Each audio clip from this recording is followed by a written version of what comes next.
Isa po, ang unang-una natin gagawin, lilinisin natin ng Maynila. Ibabalik natin ang kapanatagan ng pamumuhay sa Maynila. Yung mga tulongges na nagkakalat sa lungsod ngayon, kakalawitin po ulit. Babalik natin from the mall.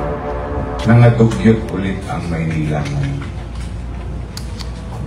Nung araw naman, nalinis na natin yan. Kahit yung mga kasama ko lahat, nilipag ang... Yo, what's up? Happy people sa mapagpalang araw gabi po sa ating lahat. For this video mga kuys, mga gayas, ay may press conference po sa Met Manila Press. Ayan, kay Yorme Isko Moreno at kay Ma'am Chi at Chin sa mga kuys, mga gayas. Patungkol po ito sa mga issue, sinagot ng mga issue. At syempre yung napaka-importante nito mga kuys, mga guys, yung programa ni Yorme Isko Moreno o plataforma na gagawin niya pag maupo siya dyan sa City of Maynila, mga kuys, mga guys. So grabe, napaka-excited po ito mga kuys, mga guys. Okay, pakisupport na po. Please for like and share and subscribe. At please don't skip ads mga kuys, mga guys. So without further ado, let's begin. Vision, print, online, at saka yung ating mga manyunyo, no? Mga photographer. Na-miss ko na rin kayo. And good to be here today. And I hope everyone is in good health.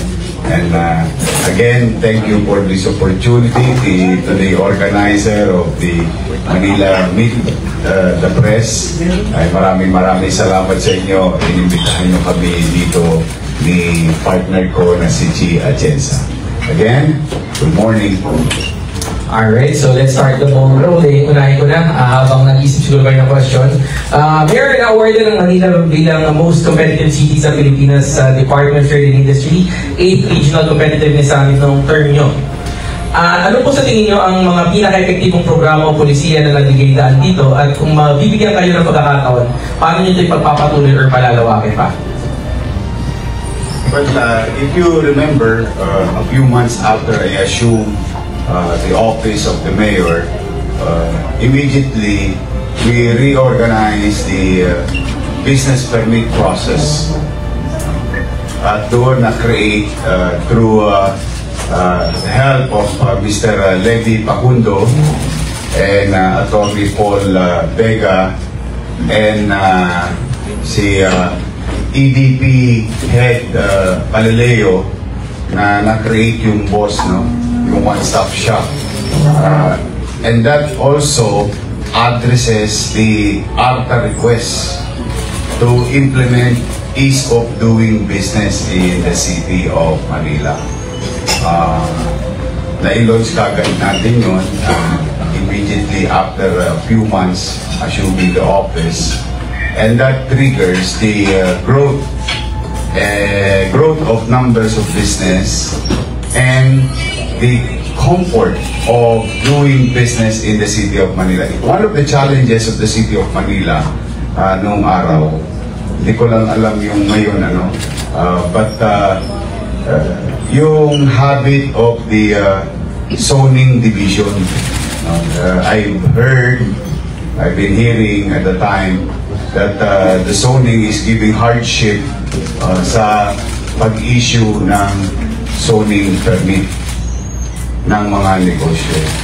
Alam mo, ang Maynila, it's a very old city. Ang tawag nga dyan, smorgasbord. When we say and put it into right perspective, as you can see, we'll give a very good example like Makati.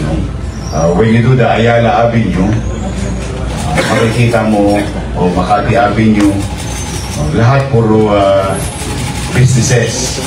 Pero doon sa gilid, Olympia, Santo Niño, Bembo, Rembo, Sembo, ayan, part ng Taguig, Makati, no? Doon yung residential. So, dahil sa bagong syudad sila, no, naiplano ng gusto.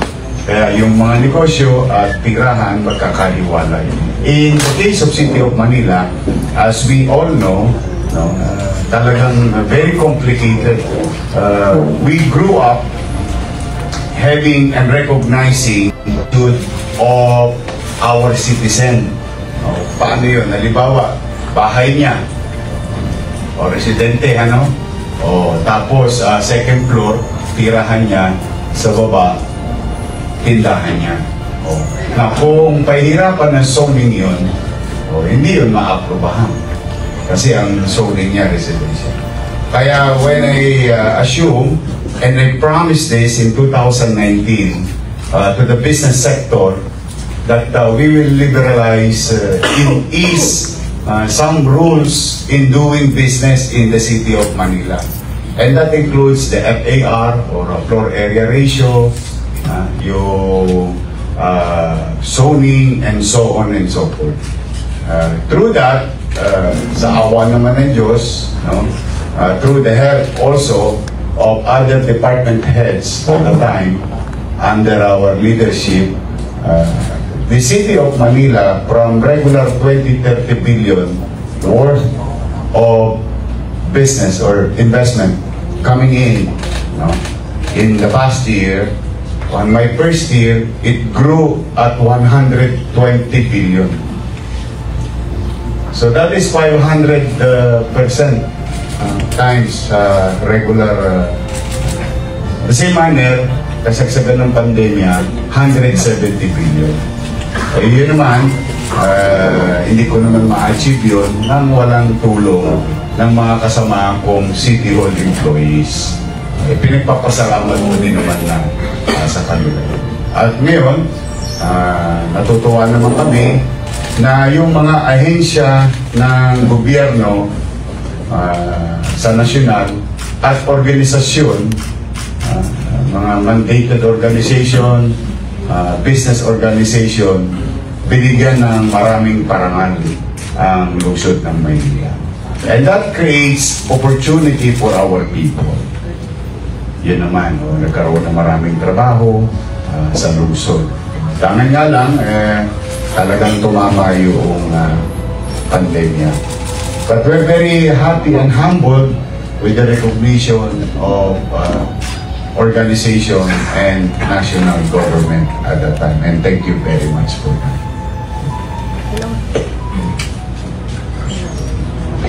Hello, Mayor. Good morning po.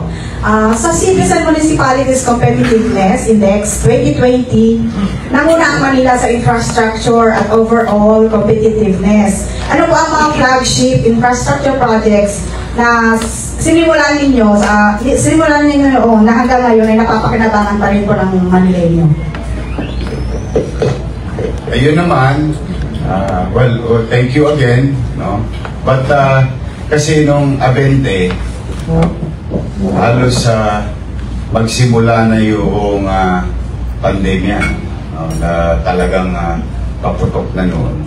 At bagay na ipinagpapasalamat ko sa British government, no? Na through their ambassador, nung nakita ko yung Wuhan incident, sabi ko mukhang lalala to. And that was, I think, December of 2019. No? So, Enero, nakipag-ugnayan na ako sa mga embahada kasi maswerte kami noong panahon natin, nagulat din naman ako. Halos 30 plus na ambassador ang dumating sa city government to visit us. And that created a bridge and relationship to other countries. Now, having said that, nagkaroon ako ng opportunity to talk to the British government with regard to the incoming and inevitable pandemic situation. At isa sa mga plano na nandoon is yung what you call Code M. The Code M means contain, delay, and mitigate. Contain the infection, delay the growth, and mitigate the socio-economic impact. With that, sabi ko, kailangan natin i-stimulate ang city to create opportunity for everyone. Mano pa, kalaunan, nabasa ko sa pahayag o publishing ng Supreme Court with regard to Mandanas ruling. That Mandanas ruling created a windfall of resources to all LGU, most LGU. Lumaki yung share ng LGU sa national government. And we took that opportunity to stimulate and generate future income to be spent at the height of pandemic. And that we build our dreams for the people of Manila. Ano-ano po yan? MBN, Minimum Basic Needs. Housing, Education, and Healthcare. O, yan na po yung tinatanong ninyo na Condominium 1, Condominium 2, Binondominium 1, San Lazaro Residence, San Sebastian Residence, Pedro Hill Residence, all in-city vertical housing program para sa mga walang bahay, no? At squatter sa lungsod. Ibig sabihin walang bahay, halimbawa nangungupahan ka, meron kang chance to avail the program. At sa loob mismo ng syudad. Yan yung katulad ng ginawa ni nung idol ko na si Lee Kuan Yew sa Singapore. So natayo yung mga babae plus yung sa Baseco community. Yan naman, nagtayo rin tayo ng Baseco Hospital. Nalulungkot lang tayo. 3 years ago pa tapos yung Baseco Hospital. Pero hindi pa bukas ngayon. But through town hall meetings, I committed myself, if God willing, yawa ang Diyos, at sa tulong ng tao, nakabalik tayo, bubuksan ko yung ospital ng Baseco. At dyan din natatag yung bagong ospital ng Maynila, yung 10-story, fully air-conditioned public hospital, na itatag din yung Manila Science High School, Magsaysay High School, Albert Elementary School, Rosauro Almario Elementary School. Mamukat-mukat mo pa, na nataon.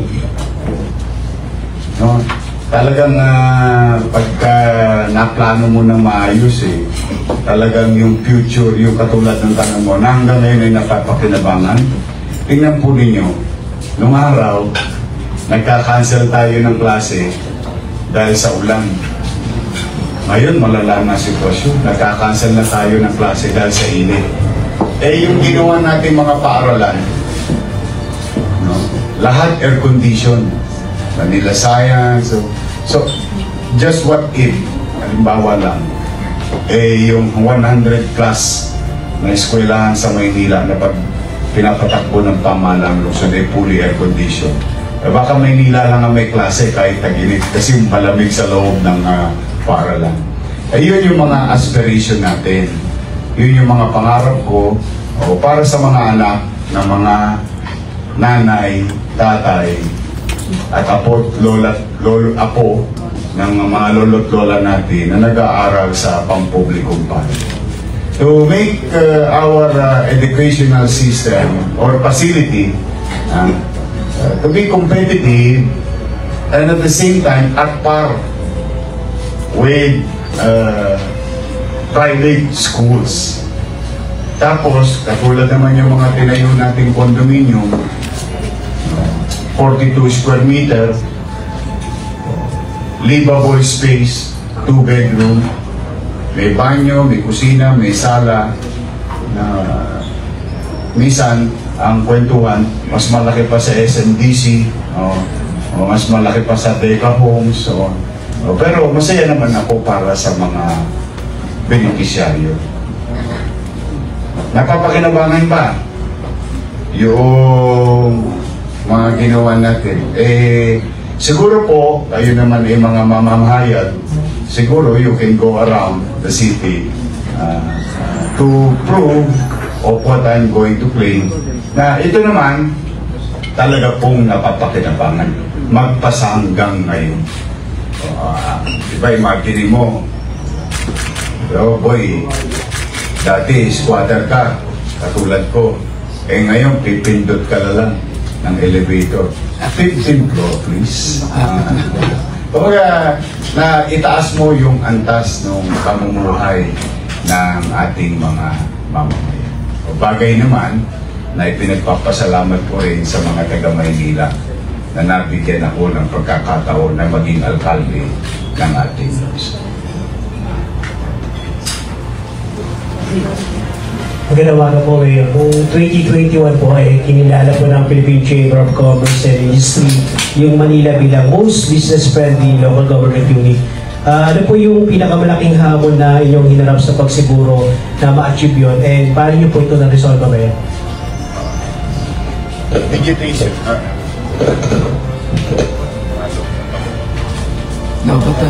Yes. Thank you, pare. Well, kung maalala niyo yung Go Manila, yung Go Manila, in fact, binigyan pa ng pagkilala yun sa Bloomberg competition sa buong mundo. Yung Go Manila kasi, nataon naman, nagkaroon ng pandemya, but it was done before pandemic, upon assumption of office after creating WOS, or one-stop shop, wherein ang taong bayan, nakababayad with ease without human intervention via online. At yun ay naging modelo ng mga ibang LGU, yung online payment. No? At yun, kasama doon ang business, pamilyar, and all other regulatory fees na binabayaran ng taong bayan sa paghahanap buhay nila o mga transaksyon nila sa gobyerno. So, siguro, nakita ng organisasyon na ito yung tamang way to limit the possible discretion ng mga individuals. So, yun naman. Salamat sa mga empleyado ng mga taga-Luzon. Kasi, totoo, may mga challenges yun. If you're dealing with institutionalized individual, mahirap talaga makumbinsi na magbago. Pero, nagbago naman, awa ng Diyos, nakiisa naman. Kaya napagtagumpayan namin i-launch yung Go Manila as an app for every citizen of the city and at the same time for any taxpayer of the city of Manila. Thank you, sir. Felix Laban, easy.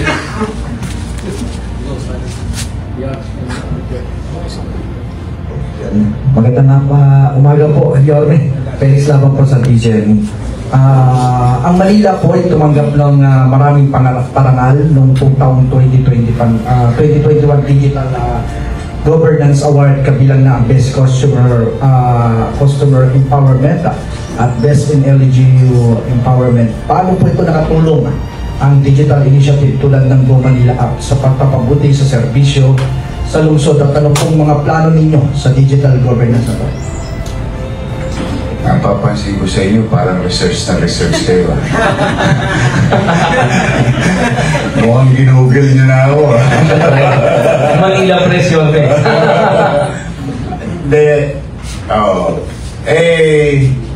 yung... Kasi, naawa ko sa... Okay, I'll put it in right perspective. There is about 371,000 RPUs at the time. RPUs, ibig sabihin, real property units. Ano-ano po yan? Halimbawa, komersyo, residential, condominium, townhouse, subdivision, and so on and so forth. So, real property units. And there is about almost 60,000 businesses in the city of Manila. Let's do the 1:1. Isang lote, isang may-ari. Isang lote, isang may-ari. So, if you do the maximum, there is about 371,000 individual alone, or real property tax alone, will go to City Hall in a year. Ba't ka naman hindi maaawa sa mga taxpayer? Nagbabayad na sila ng buwis. Tapos pipila ng mahaba, maghapon, walang maparkingan, mahaba, marami kang kinakausap na window 1, window 2, window 3, nagkandawindang-windang na yung isip ng utaw dahil hirap na hirap siya. Magbabayad na siya ng buwis, nahihirapan pa siya. Yung pagbabayad niya ng buwis, tulong niya yun sa pamahalaan. So sa akin, bilang pangunawa, pagpapahalaga sa mga taxpayer, that's why we created an online payment. And that goes also to 60,000 businesses who will renew their business permit.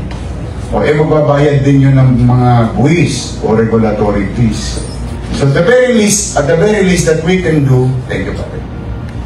At the very least that we can do as government is to really understand and address the situation. Tingnan mo, kung meron kang halimbawa 3,000 metro kwadrado na City Hall, floor area, tapos ang halimbawa, ang assessment ng City Treasurer sa office is about 200 square meter each.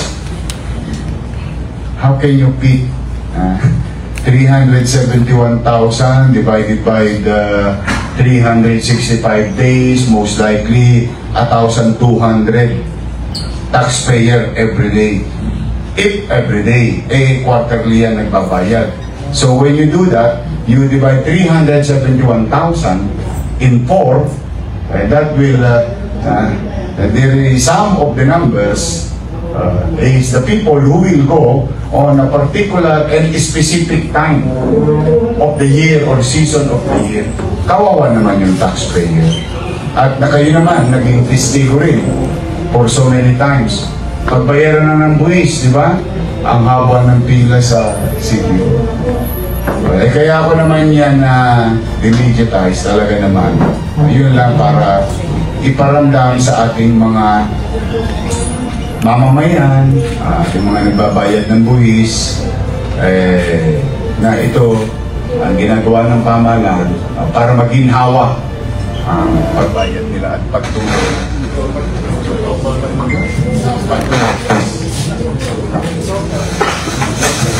Sa baterya mo. Yung pagbayad na gumaang ang nila, ang transaksyon sa sila. At mababawasan ang posibilidad na matulongge sila sa City Hall. Ayun. We make sure that every cent goes to the city coffers. Next question, Madam Indigar. Hi, sir. Sir, Mats po from Net 25. Sir, nung una kang umupo, nung 2019. Opo. Sir, ang una mong tinarget talaga, linisin yung Divisoria. Ngayon, ibang alayo na isura ng Divisoria. Pag nanalo po kayo, anong plano mo, sir? Ano yung number 1 priority mo? Alam nyo, malulungkot din ako.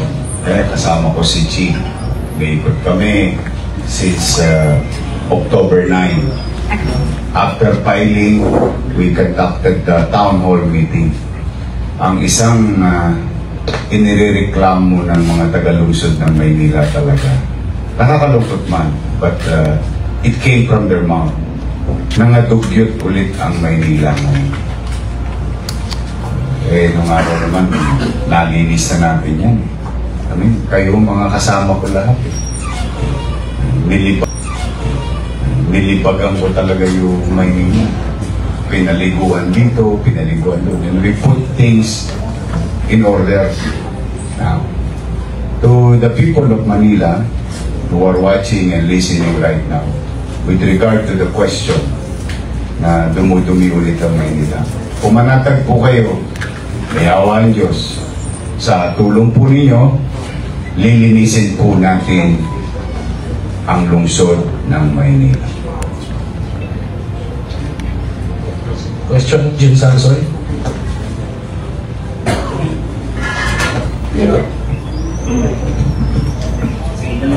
Morning, Mayor. Nice. Google ulit. Ayun, nung 2020, tinanghal yung Manila bilang most improved LGU sa compliance nung Manila Bay Cleanup at Rehabilitation Program. Sabi nyo nga, kayo mismo nagsasabi bilang dating basurero, ano yung mga habang na ipinatupad nyo para mapanatili yung kalinisan ng Maynila? At napapanahon bang mas naitingi pa ito sa pagtutulungan nyo ni Vice Chief? Well, una, I have to give credit where it's due. With regard to Ross Boulevard, it was done by the national government through the leadership of PRRD, former President Rodrigo Roa Duterte, and DNR. Inayos nila yung Ross Boulevard with regard to the order of Supreme Court, yung Mandamus ruling, the Mandamus issued by the Supreme Court. Kami naman, participants, ang City of Manila. In our own little way, yung aming Baseco Beach, ayun, City of Manila yun. Yung mga estero, ayun, Manila yun. Lahat ng bahagi ng tubig nasa looban na nilinis natin, yun, Manila yun. Paano nangyari? Nagtayo tayo nung, naalala niyo yung Estero Rangers natin, naka-assign lang sila sa ilog. Doon sa Baseco, meron din tayong inassign. Kasi yung basura doon sa Baseco, hindi naman mga taga-Baseco may gawa. In fairness to them. The garbage doon na dumadako sa Dalampasigan is the garbage coming from Manila Bay. Dahil kasi na ito ay lupa, o dyan ihinto, dyan naampas. Pero magkaganon pa man ang Maynila, hindi tumigil. Hindi tumigil na linisin yun araw-araw. Natuwa naman ako dahil nung kalaunan talagang pinaliliguan na ng utaw. Dinadayo na ng taong bayan. Kaya lamang meron ding abiso noon na there was a time certain bacteria yung presence in terms of volume sa tubig, kaya ipinagbabawal. Coliform ba yun? Ayun. Something like that, na hindi maganda sa katawan ng tao kung masusubo niya, masuswallow. So yun ang ginagawa natin. Now, can we and will we do that again? Of course. Yung kaaliwalasan, kapanatagan ng pamumuhay sa Maynila at malinis sa Maynila is basic among the basic of governance. Mas mahirap gumawa ng pabahay, mas mahirap gumawa ng eskwelahan o modernong ospital. Yung paglilinis, nandyan yung resources sa City Hall. DPS, mga truck namin, meron tayong mga taong bayan na naglilinis. All you have to do is to inspire them to do their job every single day. Yun naman, pinagpapasalamat ko yun sa DPS, Department of Public Safety, si dating Director Kenneth Amorao. Dahil yung dedikasyon ng mga City Hall employees na linisin araw-araw ang kalsada ng Maynila, ginawa naman nila. I cannot do it alone. I have to give credit where it's due. Mayor, sabi mo, you cannot do it alone. Ano magiging prioridad ninyo ni Vice Chief? Una natin pasagutin si Chika kasi meron siyang prioridad. Okay. Tapos ako. Pwede ko dagdagan yung tungkol sa cleanliness. Sige po. Kasi nung time ng aking ama ay alkalde ng Maynila, ang unang ginawa rin niya, nagkaroon ng values formation sa mga bawat barangay, wherein tinuruan ng mga taong barangay na siyang mismo tumulong. Kumbaga, you have to clean your own backyard before you do anything else. So probably, isa suggest ko kayo, diba, ng araw na empower natin ang barangayan talaga para sila ay talagang tumulong rin na linisin ang kanilang nasasakupan. And given ako rin ang direktora ng Kababaihan ng Maynila, nung panahon ng aking ama ay alkalde ng Maynila, in-empower namin ang aming mga miyembro para suportahan ang barangayan, para siguraduhin na malinis ang barangay. Because it all starts with one barangay at a time. At kung lahat ng mga barangay naglilinis, which ginagawa naman ngayon, but it's more on siguro kasi pakita lang talaga yung value sa mga Manileño na dapat sila responsable. Ngayon, doon naman sa next question, which is priority, livelihood. Kanina minention ni York na minimum basic needs nga ang priority natin. Pero ang ambag ko pagdating naman sa aming tambalan is livelihood, because given that ang Kababaihan ng Maynila, organisasyon ng 40 years na gumagana, ang main thrust namin is to provide livelihood training para sa mga Manileño. At para sa akin, sa paglilibot ko sa Pilipinas, no, isang broadcast journalist, paglilibot ko sa Maynila, nakita ko ang solusyon talaga sa kahirapan is mas agresibong mga proyekto at programa na nakatuon sa livelihood and employment ng mga Manileño. Sa ating mga batang Maynila, sa mga minamahal kong lolo at lola, mga nanay at tatay, kasi ito po, ito ang mga unang mangyayari. Wala pa hong tosgas ito. Niawa ang Diyos, sa tulong ninyo nakabalik tayo. With regard to the question, anong una natin gagawin? Unang-una po, lilinisin ko ulit ang Maynila. Aalisin ko po ulit ang katugyutang nakikita at nararanasan natin. Pangalawa, itago man o hindi, alam kong damang-dama ninyo na ang krimen sa Maynila, 5-5. Snatching dito, snatching doon, hold up dito, hold up doon. Sasakay ka ng jeep, hindi ka mapapanatag kasi sasakyan ka ng Solvin Boy, sasakyan ka ng may ice pick. Ito po ang pangalawang gagawin. Ibabalik ko po uli sa inyo ang kapanatagan ng pamumuhay sa lungsod. Tulad ng dati na habang kayo'y natutulog, kasagsagan ng hating gabi, panatag na panatag kayo at mahimbing na nagpapahinga. Alam nyo kasi na may gobyerno pa sa lungsod ng Maynila. We will bring back order in our city. We will bring back certainty in our city. So the cleanliness and the orderliness, peace and order of our city, we'll give it back to you.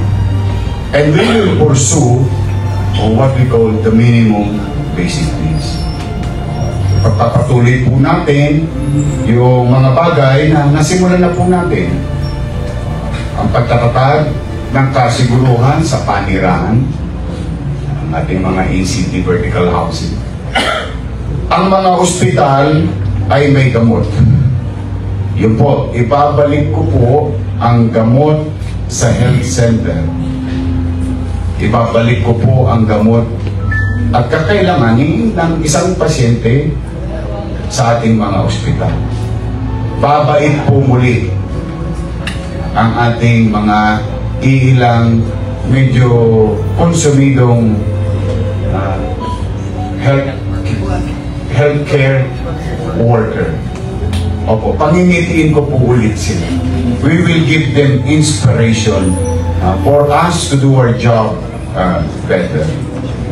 Yung gamot na yan, alam ko, naririnig ko rin kasi yan sa mga hinahingi. Kasi tutuloy natin ang eskwelahan, pabahay, gamot, doktor. At bilang panghuli sa mahabang panahon, the City of Manila will be part of the nation building. In what way? I'm very proud working with Pamantasan Lungsod ng Maynila. They've been producing top-notch professionals. In fairness to them. And I give credit to our teachers in PLM. Sa PLM yan. We owe it to you as a city government for our people. Now, there is a demand, not only demand but needs for us to have more doctors and nurses in our hospital and health centers. Now, yung naiwan ko pong proyekto, kung maalala po ninyo, ginawa ko po yung hospital ng Maynila, 10-story, fully air-conditioned, brand new hospital. Pero iniwan ko yung old building. Dahil ang susunod na endgame doon, kasi bago ko umalis, in-award ko na sa Pamantasan ng Lungsod ng Maynila College of Medicine yung lumang building. Because we are going to create a space to be made available sa ating mga future doctors, nurses, and other medical practitioners in the City of Manila. We will build the Pamantasan Lungsod ng Maynila College of Medicine School under PLM in our old building to be redesigned, no? Diyan sa tabi ng ospital. Bagay pa dahil katabi ng bagong ospital ng Maynila. So that's one. Magtatayo po tayo ng paralan para makapag-produce ng maraming doktor, nurses, and other medical practitioners. Under the healthcare, no, yung gamot sa health center at maintenance ng mga minamahal kong lolo't lola, at yung gamot sa ospital, pagbubukas ng Baseco Hospital, pagtatayo ng eskwelahan ng doktor at nurses, palalawakin yung College of Medicine ng Pamantasan Lungsod ng Maynila. At ang isang napapansin ko rin sa pag-ikot-ikot ko sa Maynila kasama si Chi, tayong problema sa mata ng mga taong bayan. Dahil nga marami nagkaka-diabetes, nagkaka-problema sa mata. We will try to build a special section in our medical care program, like the way it was done with our dialysis center, a specialized area for our dialysis patient. Ngayon naman magagawa tayo yung, paano tawag nyo sa, please correct me if I'm wrong, ophthalmology department na magpapunction, palalawakin, may makabagong equipment, and we will hire more ophthalmologists para tugunan yung mga sakit sa mata ng ating mga mamamayan. At ang madalas sa hindi dyan ay yung mga minamahal kong lolo't lola. Sa ngayon may specialty division tayo for the eye.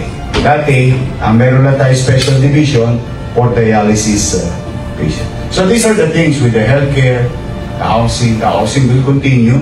That's our aspiration. But yung una talaga, yung immediate na mararamdaman ng tao, kalinisan at kapanatagan ng pamumuhay sa Maynila. Kasi yun, walang tosgas yun eh. Tiway yun eh. Puyat, pagod, at pag-iikayat sa ating mga kapulisan na tayo ay gampanan ng ating tungkulin. Anumang oras ng araw. Ayun po ang mga immediate na mangyayari sa Maynila. If God willing, Chichi and I will be given a chance again to take the lead of the city. Hi, Yorme. Hi. Yorme. Sorry po. Magandang umaga. Margo from SMNI. Malapit nang mag-start yung campaign period para sa local positions. And ano po magiging preparations natin? Mahigpit po yung tagabili ng campaign posters and fair campaigning. Ano po magiging style ng ating mga kampanya? Mag-resort po mata sa negative campaigning since marami na rin po yung mga kritiko natin. Mapapansin mo, katulad nga ngayon lang tayo nagpangita. Madami na kayong beses nag-text sa akin. Why? Kasi unang-una, matalino mga taga-Maynila. Yan ang paliwanag. Yung mga paninira, ano yan old school style ng mga politiko, yung ano yung trapo, boy. Kaya kami naman ni Chi, in our own little way, we try to share our visions, aspirations, and things that we can do. That's why we promise it. And we try to offer possible solution sa mga suliraning nag-i-exist ngayon at naranasan at nararamdaman ng tao. Kaya I guarantee you, simula nung pinangako ko noong October 8 nung in-interview niyo ako sa filing of candidacy, magpasa hanggang ngayon, wala kayong maririnig na panira o masasakit na salita sa amin dalawa ni Chi manggagaling. Bagamat, hindi rin kahila sa inyo, lahat na yata ng masakit na salita, natikman ko na ngayon itong simula nung nag-file ako ng candidacy. Hindi ko naman ikinikipit balikat ko na lang yun. Kasi, I think ang mahalaga is malaman ng tao kung ikaw ay incumbent, no? Ano ang ginawa mo bilang mayor? Kung ikaw naman ay comebacking, magulat ka sa bagay na ginawa mo sa nakaraan. O kung ikaw naman ay bago, ano ang gagawin mo? I think yan ang importante sa tao. Ang paniwala ko naman, matalino ang mga taga-Maynila. Kaya we will not resort into that. There is no need. All we have to do, Chichi and I, is to report. In my case, to report ano nangyari ng pandemya. Saan napunta ang mga pananalapi ng gobyerno. In fact, hindi niya yata na-google to hindi ko naman po binubuhat ang bangko ko Hindi lang po ako may gawa nito. Kasama ko rin yung mga tao sa City Hall at that time, including department. In fact, remember, first time in our history, nabigyan ng seal of good financial housekeeping ang Manila. Ibig sabihin, ito ay nagpapatunay, pinagtitibay ng DILG na masinop na ginastos yung mga niliko na resources ng gobyerno. Ayan po ang ibig sabihin nyo. And that is a prerequisite for you to get seal of good housekeeping. Now, having said all those things, kung manatag kayo, wala kayong maririnig na masakit na salita sa amin. Ang sa amin, pinakinggan namin ni Chi, ang taong bayan, with their situation. After that, we crafted an idea and concept of governance that addresses an existing current situation ng tao, yung hirap ng buhay ng tao ngayon. At the same manner, yung aming long-term goal and aspiration, dreams and vision para sa mga taga-Maynila o itutuloy naman namin. Second, totoo po mahigpit po si Chairman George with regard to the mga poster. Papansin po ninyo, nakaikot na po ba kayo sa Maynila ngayon? Wala kayong makitang poster namin. One, we didn't printed yet. Meron pa ilan-ilan mga tinira ng mga ano namin, volunteers o mga tumutosgas na mamamayan. No? Yung sila talagang nagpapagawa. No? Pero pansinin niyo, wala kami poster bawat poste. Why? Una, bawal eh. Sabi ni Chairman, bawal sa mga poste. Kung yung simpleng regulasyon hindi mo matupad, o paano mo patutupad yung pagpapatakbo ng gobyerno? Kaya ako may bigat ang tagubilin ko. Huwag kayong maglalagay ng poster sa poste ng Meralco, sa poste ng Kuryente. O ngayon, kung may gumagawa ang ibang tao, hayaan nyo sila. Kung lantaran nilang ikinikipit balikat lang ang mga regulasyon o pamantayan ng pagpapatakbo ng halalan o regulasyon, eh bahala na sila naman mananagot. So, Chichi and the entire group, as much as we can, we will follow. In fact, we will print poster in the coming days based on suggested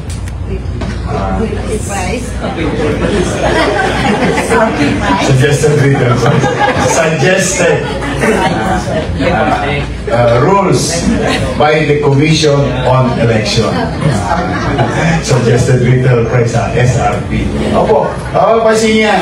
Makikita niyo naman yung official na poster namin. Kasi pagka-official ng poster namin, may mga regulasyon na nandoon At saka hindi po kami susuway sa supa. Opo. Ang importante naman, yung poster namin ni Chichi sa puso ng bawat Manileño. Yung iba, masusungkit nilang poster sa kalsada. Pero yung poster sa puso ng bawat Manileño, mahirap yata sungkitin. Yung masaya na kami ni Chichi doon at ang buong Your Messages.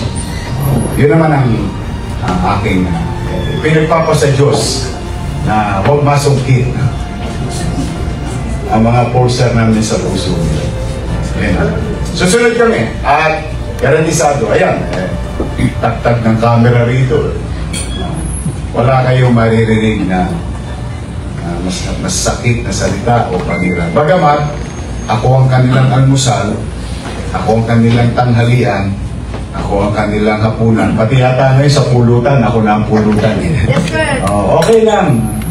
Hindi naman tayo hardus. Basta tayo, hindi ko sasayangin. Lagi ko sinasabi kay Chichi ito sa mga ito. Hindi namin sasayangin yung oras ng taong bayan na kami pinuntahan. Binigyan ng oras na makapakinig lang ng mga bagay na masakit sa tema. Hindi ko gagawin na makapanghila ng paa na may paa para umangat. All we have to do is to report. All we have to do is to say things that we are going to do. Mga bagay na aming gagawin para sa pamamayan ng Maynila, others, na may internet din. Para yung mga guro, hindi na rin mapagasto sa data. So meron silang laptop, meron pa silang data. So, naitawid natin sa awa naman ng Diyos.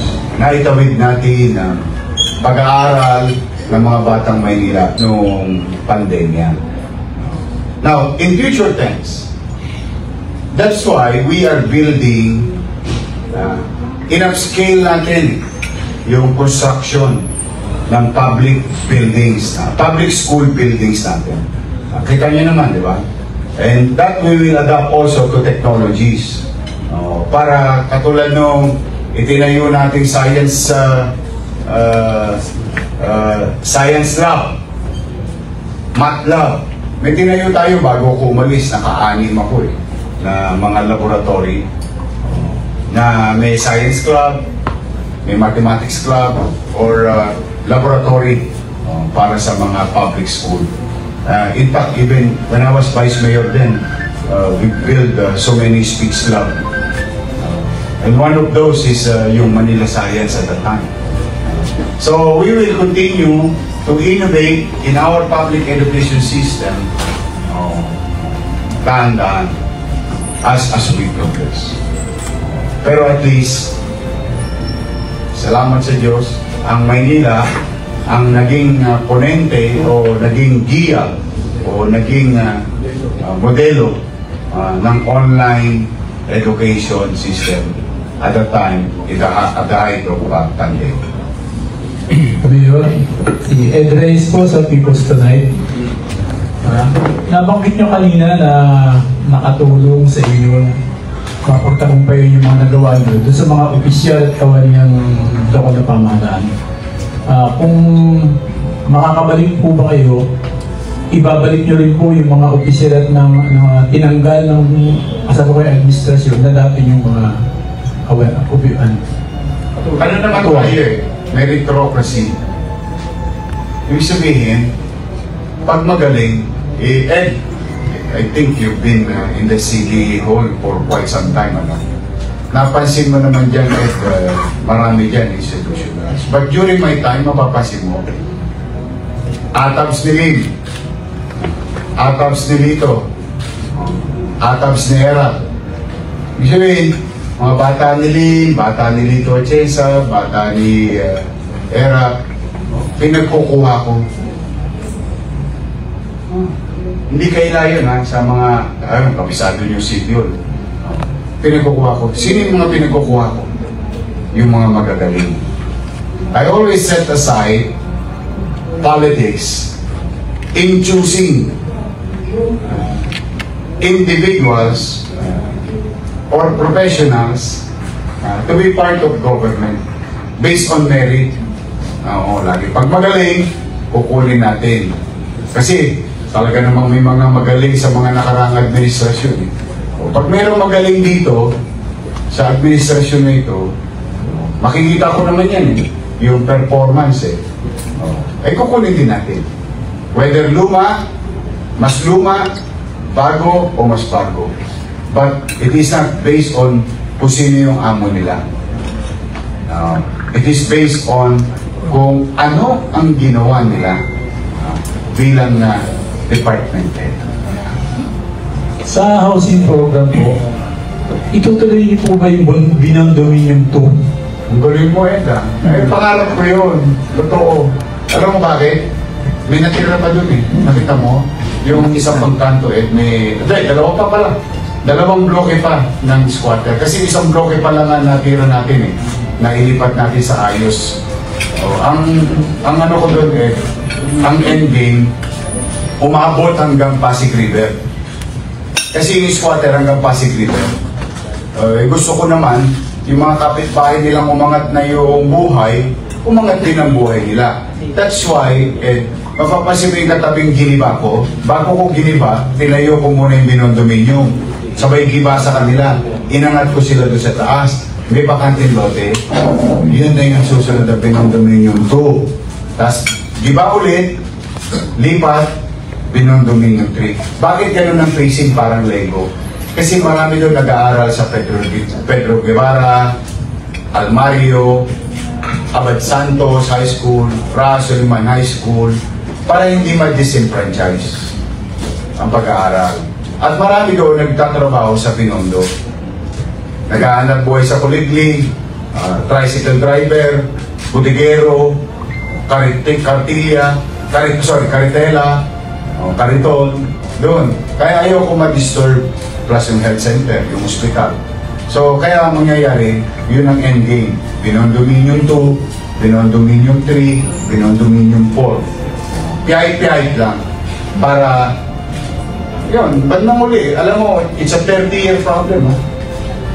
Basurero pa lang ako, squatter na yun. Totoo yun. Kaya ipinangako ko sa kanila yun noong 2019. Ay, natupad naman. Ngayon, tuloy-tuloy lang natin. May awa. Yorme, alam naman natin lahat ang Maynila ay capital. At isa sa pinakamukha ng bansa ng Maynila ay Ross Boulevard. Pero marami po nakapansin, particular mga motorista dumadaan sa Ross Boulevard, sarado na, may bakod Hindi na raw visible yung dagat. Saan kayo sa concept na nakikita. Pag upo niyo ni Vice Chief, anong magiging tukod ng lungsod. Sa May mga, balik yun natin, makikita ulit yung dagat. sa mga nalulungkot na mga kababayan natin na who pass by Ross Boulevard na hindi na nakikita yung sunrise and sunset, the famous sunset of Manila. Kaya mag-alala, kasama niyo po ako nalulungkot. Totoo po yun, yung question. Totoo yun, ha? Yung observation ng tao. National. Oo. Alam mo, gusto ko ng disiplina. Why not? Para sa kaayusan, kapanatagan ng pamumuno. Pero kung tinatamad kang ipatupad yung disiplina, ang pinakamabisa mong gawin, lagyan ng bakod. Kaya ako hindi naniniwala sa ganong solusyon. Ang pagdidisiplina, itinuturo mo sa tao, at bilang taong gobyerno, ipinatutupad mo ng pantay-pantay. Kung ang kinakatakutan natin, mababoy muli yung dagat dahil wala ng bakod, tingin ko naman, hindi kailangan sumuko ang gobyerno na patuloy na linisin at patuloy na ipatupad ang kaayusan. And I'm telling you, I'm going to tell you a very good example of it. There is it happened, no? During my early time. Alam niyo yung mga estero? Di ba nagtayo ako Estero Ranger? Alam mo, reklamo sa akin doon. Sir, nilinis namin kaninang umaga. Tinapunan. Ngayong hapon, tinapunan na naman ng tao. Ano ngayon ang problema? Matitigas po yung ulo ng ibang tao. Ano ngayon ang problema? Kung matigas ang ulo ng tao, dapat mas matigas ang ulo natin. Dahil, ang obligasyon natin, maglinis. Ngayon, di ba, ang susunod mo sasabihin, dapat turuan natin ng leksyon at magdisiplina ang taong bayan. Sabi ko, pinakamabisang leksyon na may tuturo natin sa ating mga mamamayan ay yung batang nanonood. Sir, bakit? Hayaan mo silang mangawit at magkakulani sa kilikili ng katatapon ng basura. At tayo'y mangawit at magkakulani sa kilikili ng kakakuha ng basura. But what we are trying to send a message is that may gobyerno sa Maynila at maipakita natin sa mga bata na ito ang tamang gawain. At yung ginagawa ng kanilang magulang ay mali. Alam mo nangyari doon, pare? Nagtino. Kasi hindi sumuko ang gobyerno. I'll go back to that possible reason why nilagyan ng bakod. Malamang yun. Baka madumihan, baka mababoy. At the expense of what? The joy of our people, the benefits to our people.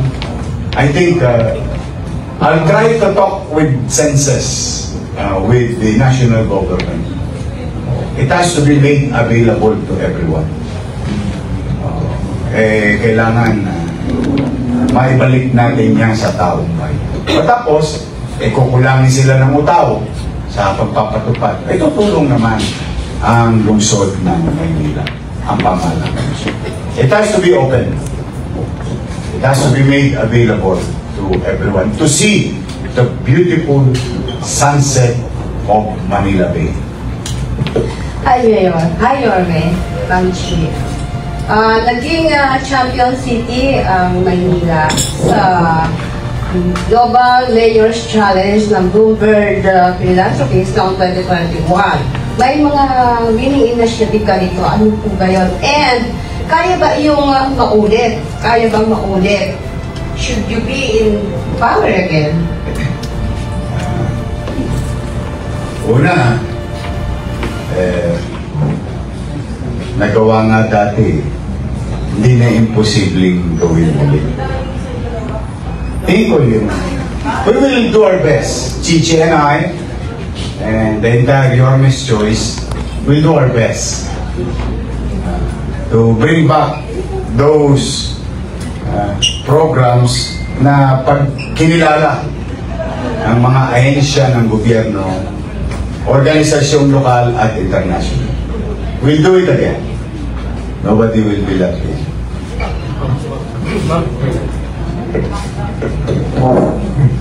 Magandang araw po, may ako po si Juliet Paco at ng saksi.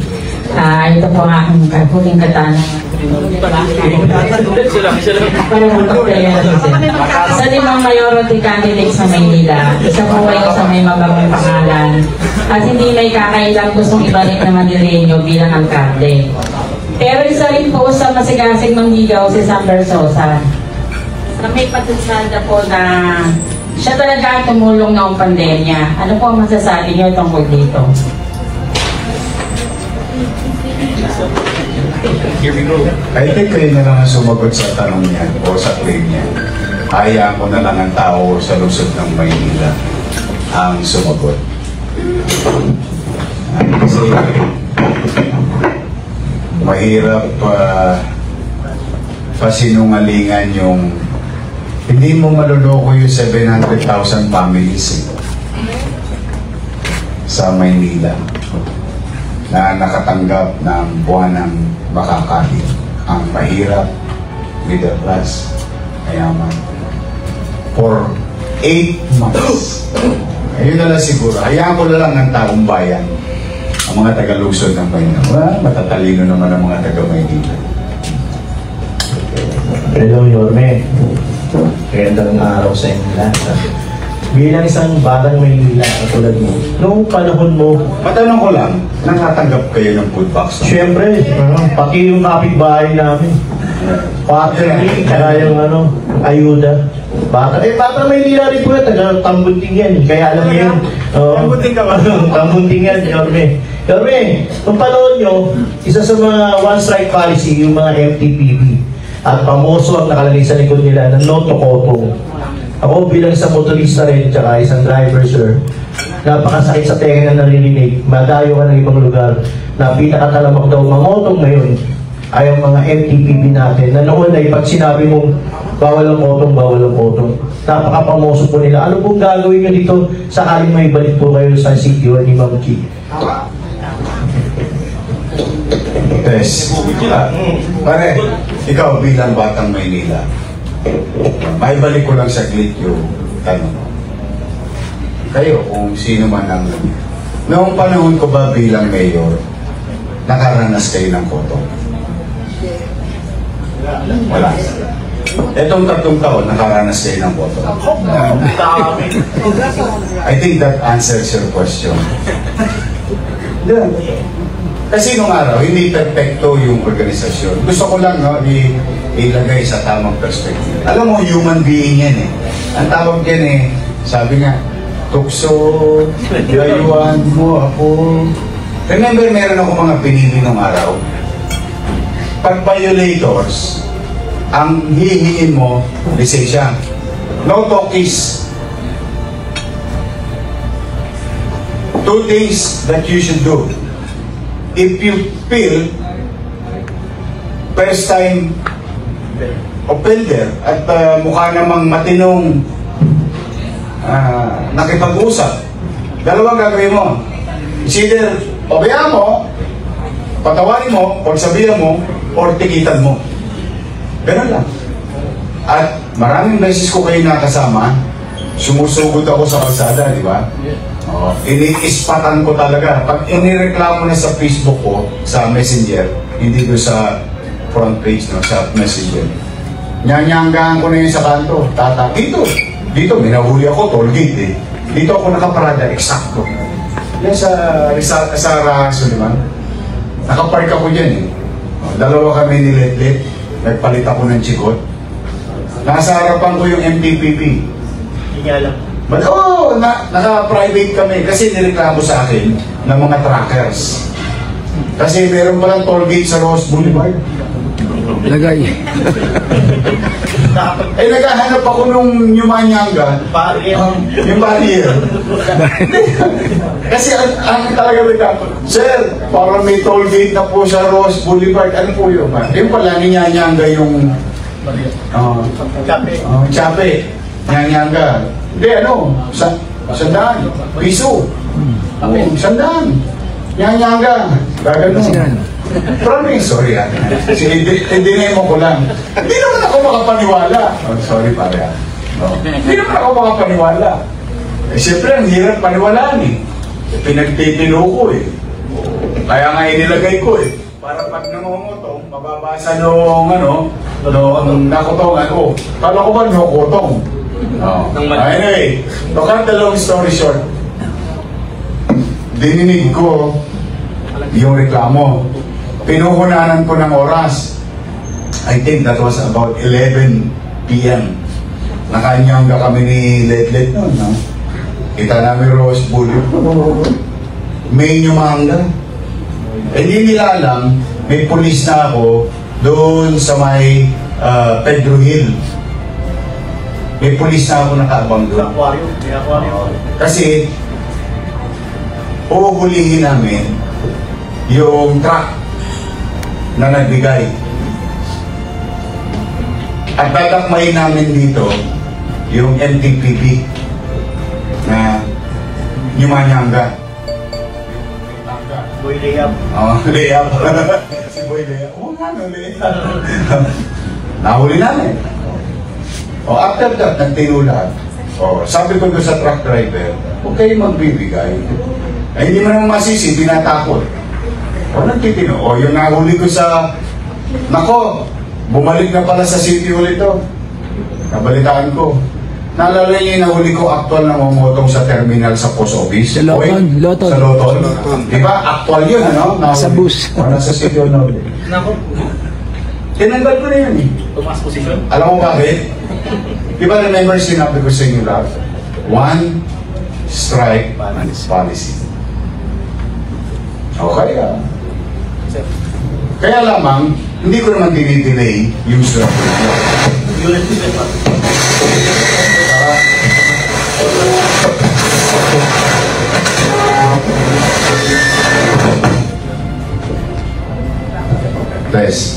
Hindi ko naman dinidelay sweldo nila. Tapos yung kanilang porsyento ayon sa batas, binibigay ko. Wala na yung no. Kaya, nawala na yung no-cotong. Kaya cotong. Cotong na lang. Sir, pumanatag kayo sa mga manonood. Kakalawinin ko ulit yung mga nangungutong sa Maynila. Kabayan News, Dagdag lang ako yun. Dagdag mo, please. Doon sa, yung mga binagong rules sa kalsada, paano po nyo yun, tsaka yung mga... Anong rules? Yung mga kalsada na bawal tumanan kahit na naka-stop. Dapat nasa ordinansa. Opo, may mga binago, mga daanan po. Tsaka isa pa po yung mga timer, hindi na inayos. Okay. To put it into... Mahirapan ngayon. To put it into right perspective, pag may pagkakataon kayo, nakausap ninyo, may rally doon, pasabihan lang, patapos na kami. To put it into right perspective, no? Pag may pagkakataon, makausap nyo si MMDA, you can address that question to the MMDA. Anything that is stoplight, ang control po nasa MMDA. Gusto ko lang, para lang, alam natin, yung right turn, city yan. U-turn, no left turn, ordinansa yan. That can be managed, be addressed. Pero pagdating sa traffic light, para na rin kaalaman ng ating mga manonood. MMDA ang may control ng switch. Last question po kay Kabayan News, kay Sir Benji. Last question yan, ha? Para kay magandang bayan. Kabayan lang. Panahon yun ni Lacuna, di ba sir? Ikaw ang Vice Mayor. Tapos ngayon, nagkakagulo na kayo. Hindi magkakagulo, kompetensya. Ngayon, pagdating nitong panahon mo ngayon, paano harapin ni Chief yung sistemang yan? Aabot ka ba doon, Chief? Sa awayan, bagayan na yan? Paano may iwasan yung nangyari? Paano may iwasan yan? Before, yung Yorme Honey Tandem, paano may iwasan sa Yorme Chi Tandem? Alam niyo, sa totoo lang, kaya ako nag-desisyon na pumasok dito sa mundo ng politika dahil kay Yorme. At dahil sa vision niya na gusto mangyari dito sa Manila, yung mga programa na gusto niya mangyari. And so with that, sinabi ko nga sa kanya, nandito lang ako para sumuporta sa'yo, para sumuporta sa mga programa mo, at para ibigay mo rin yung hinihingi ko, which is livelihood para sa mga Manileño. But in terms of yung sinasabi mo, future conflict, to be honest, I don't see any reason that that will ever happen to us. Because for one, yung tandem namin maganda. Meron kaming inalokita niya ako, ito dito ko mag-focus, dito ako. Pero kung in terms of me wanting something more, wala po at this moment. To be honest, nandito lang ako para manalo ng isang termino. Mag-usap kami ulit.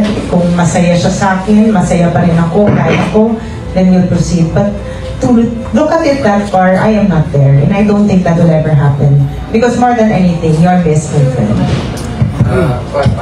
As follow-up lang, sir. Para sa inyo, ma'am, hindi ba, at kayo mayor na rin, sa panahon yun, ilang bata at maganda, hindi ba parang... Mukha lang pong bata, 43 years old na po ako. Just a question. Just a question. Oh, thank you. Okay. Wala na siguro ako sasagutin. Nasagot na ni Chi. Final words, Yorme. Final words. Kay si Chi muna. Chi. Well, unang-una maraming salamat po for having us here today. And makakaasa po kayo dito sa tandem namin ni Yorme. Nandito lang ako talaga para sumuporta. Dahil naniniwala ako dun sa vision niya dito sa Maynila. And sa paglibot ko dito sa Maynila, nakita ko ang mga gusto niyo mangyari talaga. Itong kasagutan sa dasal ng maraming mga Manileño. Maraming salamat, and should the Lord give us this seat and eventually bigay sa amin ang corona na aming hinahangad, welcome po kayo sa Vice Mayor's Office balang araw para i-cover ang mga programa bago namin yun. Maraming salamat po. Tres. May awa ang Diyos, sa tulong ng mga taga-Manila, makabalik tayo. Babalik na rin kayo sa City Hall. Na-wish niyo ako. Sobra! Alam ko, marami kayong pagkakataong hindi kayo nakaramdam ng welcome. Mismo! Pumanatag kayo. Unang-una, wala naman kaming kinukupli. Remember, if I may remind you, the first order na ginawa ko, naalala niyo yung open governance. Yung first executive order ko. Open governance. Ibig sabihin, nakabulat-lat ang gobyerno. Transparency. Transparent. Kaya nga kahit na ano masasakit na sinasabi nila sa akin, natutuntun. Kita nyo, nag-google kayo lahat ngayon. Natutuntun yung mga nangyari, yung mga totoong nangyari. So, one, babalik tayo ulit. Sasama ko ulit kayo sa pagkukumpiyat nyo. Kasi, bagay na yung ginagawa ninyo, tulong sa pamahalaan eh. Bakit? Pag may gusto kaming impormasyon, direktiba, regulasyon, o gawaing ipatutupad, kayo na yung pinakamabisang magpapahatid ng balita sa ating mga kababayan. TY pa. Wala pang tosgas. Kaya the least thing that I can do is kayo ay ma-welcome ulit sa bulwagang ng lungsod ng Maynila. Doon kayo ulit tatap. Sa malamig. Second, salamat sa inyo. Noong panahon na ako'y nag-alkalde, sinamahan ninyo ko hanggang ating gabi. Umulan po bagyo, hindi nyo inalintana yung pandemya, sumasama kayo sa amin para maihatid yung balita, tamang balita at impormasyon sa ating mamamayan sa lungsod. Lalo na nung panahon ng pandemya. Very important kasi yung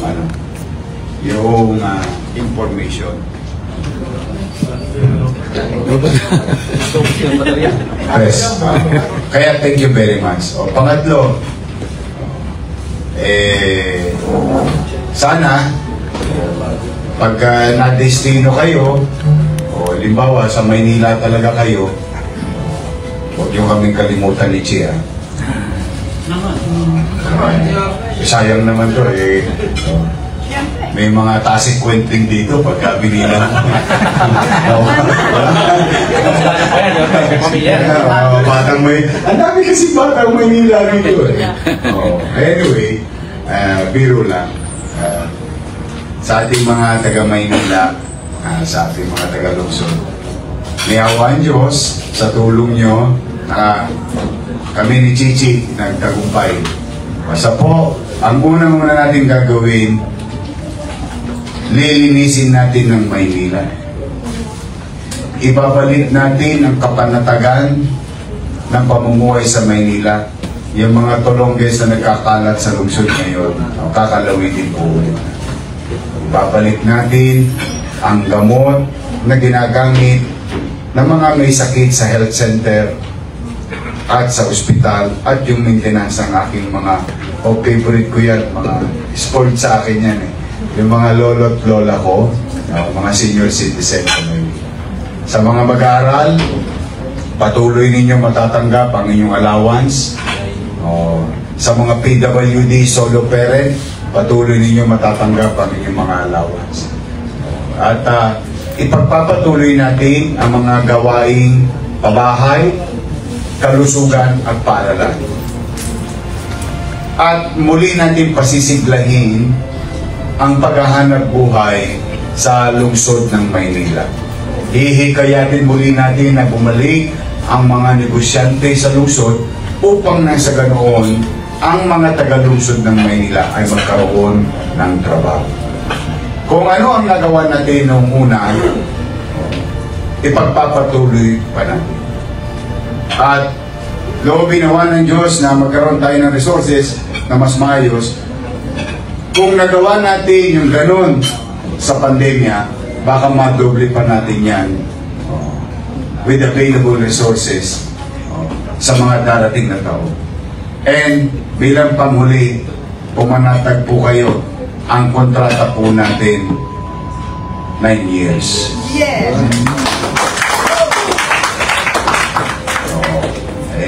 Basta tayo, inalay natin ang sarili natin sa mamamayang Pilipino. And those are the things of the past. We move on with our lives. We go back to Manila and fix the city of Manila and the people who's living and doing business in the city of Manila. Tao muna. Tao muna. Ayun ang gagawin. 9 years. Yawan Diyos. Yawan Diyos. But we take it one day at a time. Baka masyado naman tayo presumptuous. 3 years ngayon. Pag nabalik tayo, basta tuloy-tuloy na tayo. We will develop and we will put a vision that will be done in the next 10 years or 1 decade of our life. For our people, for our city as the capital of the country. At sa mga manonood, samahan niyo po kami ni Chi Atienza because we cannot do it alone. And to all of you here, please join us. Together, we can make Manila great again. Magandang araw, pagpalain nawa kayo na. Manila.